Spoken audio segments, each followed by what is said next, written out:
اعوذ باللہ من الشیطان الرجیم بسم اللہ الرحمن الرحیم۔ سامعین کرام السلام علیکم۔ سامعین کرام، عرب میں اسلام سے پہلے جہاں ہر طرف برائیاں ہی برائیاں تھیں، وہاں کچھ اچھے لوگ بھی تھے، جن میں سے ایک حاتم بھی تھا۔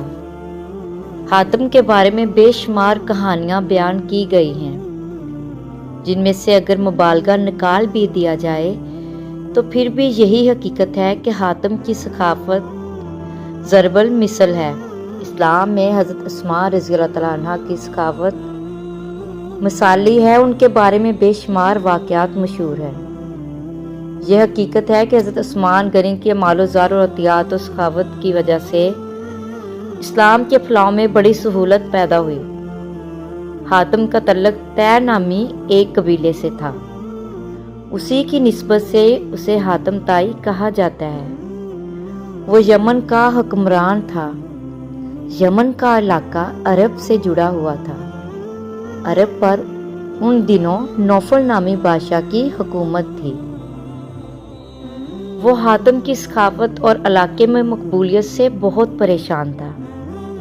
اس کی ثقافت سے محض یمن کے لوگ ہی فائدہ نہیں اٹھاتے تھے، بلکہ اس تک پہنچ جانے والا ہر شخص اس کی ثقافت سے فائدہ اٹھا سکتا تھا۔ بہت سے لوگ تو محض اس کا امتحان لینے ہی اس کے پاس چلے جاتے، اور وہ ہمیشہ ہر امتحان میں کامیاب ہوا۔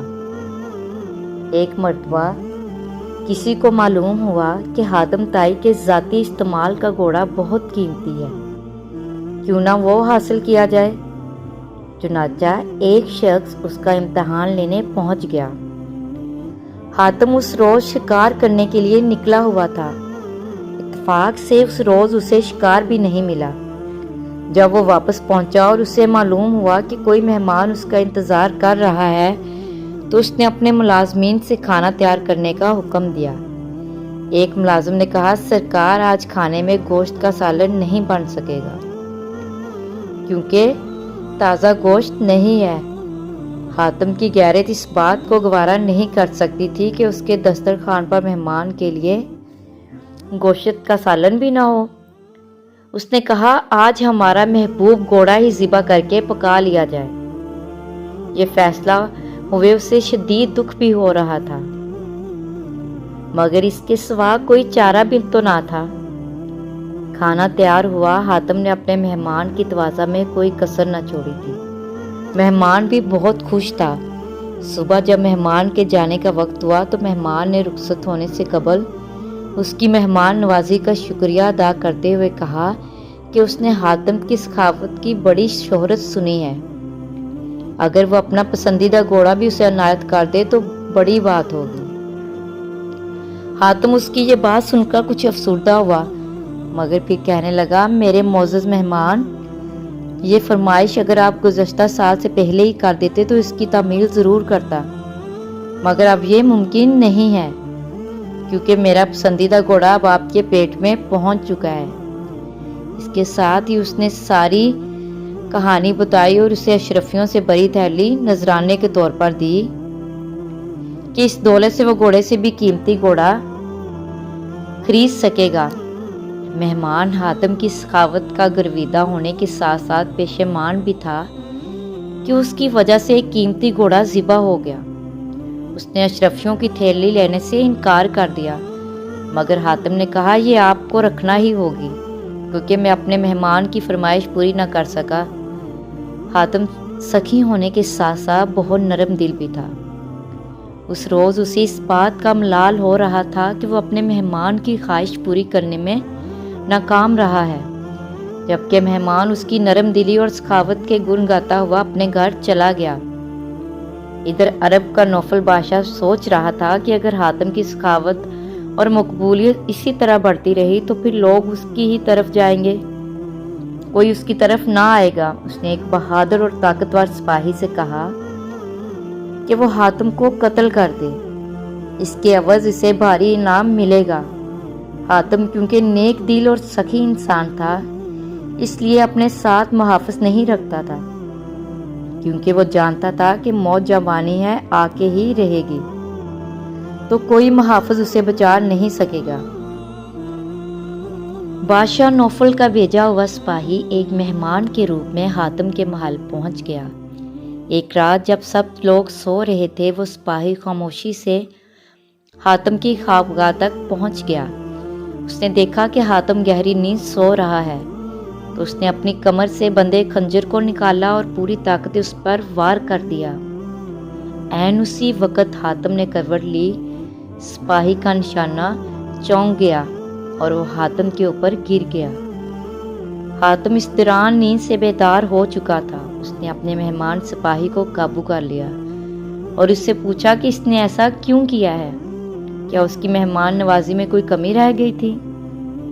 سپاہی نے حاتم کو صاف صاف بتا دیا کہ وہ جہاں کس لیے آیا تھا۔ حاتم نے اسے کہا، مجھے قتل کر کے اگر تمہیں دولت ملتی ہے تو فوراً قتل کر دے۔ اس سے پہلے کہ میرے ملازم آ جائے تم مجھے مار سکتے ہو، میں مزاحمت نہیں کروں گا۔ سپاہی یہ سمجھ رہا تھا کہ اب اس کی موت آ گئی، کیونکہ حاتم کی پکڑ سے اس کا نکل جانا ممکن نہیں تھا۔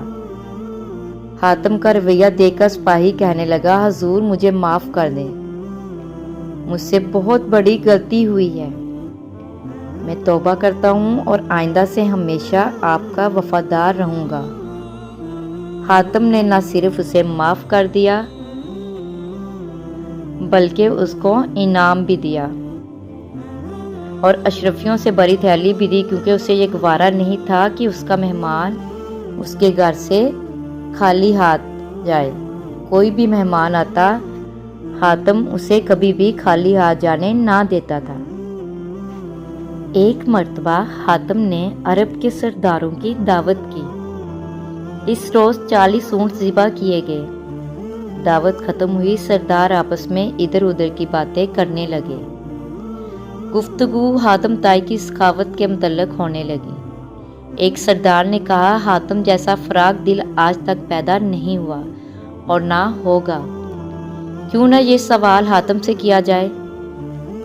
ایک سردار نے کہا، چنانچہ حاتم سے پوچھا گیا کہ اس نے اپنے آپ سے زیادہ سخی اور عظیم انسان دیکھا یا سنا ہے؟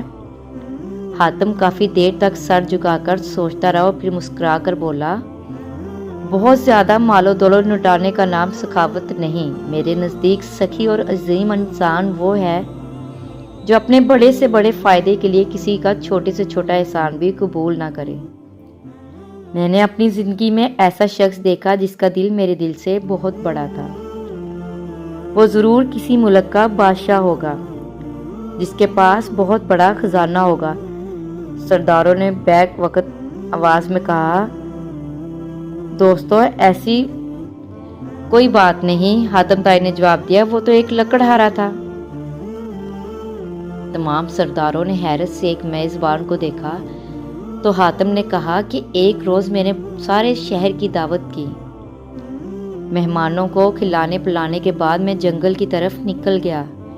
وہاں میں نے ایک بوڑھے شخص کو دیکھا، اس نے اپنے سر پر لکڑیوں کا ایک بھاری گٹر اٹھا رکھا تھا جس کے بوجھ سے اس کی کمر جھکی جا رہی تھی۔ اس کے پھٹے پرانے کپڑے پسینے میں بھیگے ہوئے تھے۔ میں نے ترس کھا کر اس کی مدد کرنے کا فیصلہ کیا اور کہا، بابا جی میں آپ سے چند باتیں کرنا چاہتا ہوں۔ یہ کہہ کر میں نے اس کے سر سے بوجھ اتارنے کے لیے اپنا ہاتھ بڑھائے تو وہ فوراً پیچھے ہٹ گیا۔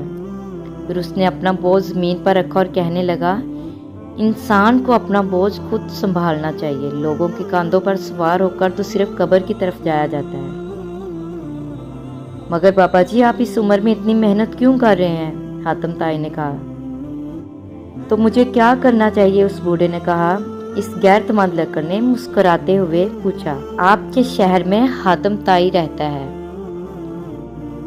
وہ سینکڑوں انسانوں کو ہر روز کھانا کھلاتا ہے، آپ اس کے دروازے پر کیوں نہیں جاتے؟ حاتم طائی نے اس بوڑھے سے کہا۔ یہ سن کر لکڑہارے نے گور کر مجھے دیکھا اور بڑی بے نیازی سے کہا، حاتم کے 2 ہاتھ ہیں، خدا نے مجھے بھی 2 ہاتھ عطا فرمائے ہیں، کتنے شرم کی بات ہے کہ میں اس کی کمائی ہوئی روٹی کھاؤں۔ کسی کا احسان اٹھانے سے بہتر ہے کہ میں بے جان لکڑیوں کا گٹا سر پر اٹھا لوں۔ سب سردار حیران ہو کر حاتم کو دیکھنے لگے تو حاتم نے کہا وہ غریب انسان مجھ سے بڑے دل کا مالک تھا۔